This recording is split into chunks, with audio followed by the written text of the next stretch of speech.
വിശേഷങ്ങൾ മാത്രമാക്കണ്ട, ചില കൗതുകം നിറഞ്ഞ ചോദ്യങ്ങളാവാം. ശ്രുതിയോട് കുറച്ച് ചോദ്യങ്ങൾ. ഇത് വേറെ പൊതുവിജ്ഞാനമൊന്നുമല്ല, ഓർഡിനറി സിനിമയെ കുറിച്ചും ശ്രുതിയെ കുറിച്ചും മാത്രം തന്നെ. എന്റെ ഒന്നാമത്തെ ചോദ്യം, നമ്മൾ ഓർഡിനറി എന്ന സിനിമയിൽ ഏറ്റവും കൂടുതൽ ആളുകളെ രസിപ്പിച്ചത് ബസ് യാത്ര തന്നെയാണല്ലോ. ആ ഓർഡിനറി ബസിന്റെ നമ്പർ എത്രയായിരുന്നു? ഓർമ്മയില്ല. ഇങ്ങനെയാണ് നമ്മള് വളരെ അടുത്തിടപെടുന്ന ചില കാര്യങ്ങൾ നമ്മൾ ശ്രദ്ധിക്കാതെ പോകും.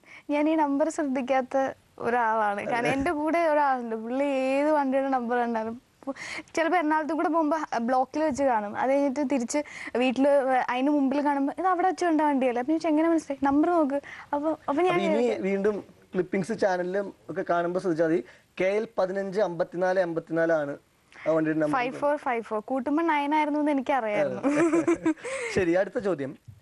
ആ ചിത്രത്തില് ഏറ്റവും സൂപ്പർ ഹിറ്റ് ആയിട്ടുള്ള ഒരു ഗാനം, ഒരു ഫെസ്റ്റിവൽ സോങ്, തെച്ചിപ്പൂ എന്ന് തുടങ്ങുന്നല്ലേ, ആ പാട്ട് പാടിയിരിക്കുന്നത് ഏതൊക്കെ ഗായകർ ചേർന്നാണ്?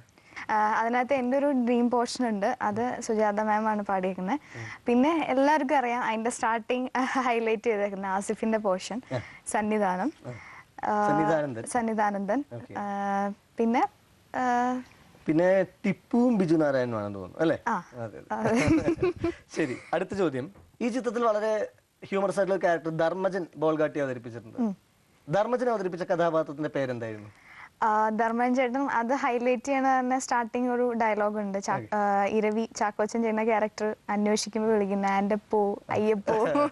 തിയേറ്ററിൽ ഒരുപാട് കയ്യടി കിട്ടിയ ഒരു സംഭവം. തിരക്കഥാകൃത്തുക്കളുടെ പേര് എളുപ്പമായിരിക്കും. ആരൊക്കെയാണ് ഈ ചിത്രത്തിന്റെ തിരക്കഥ?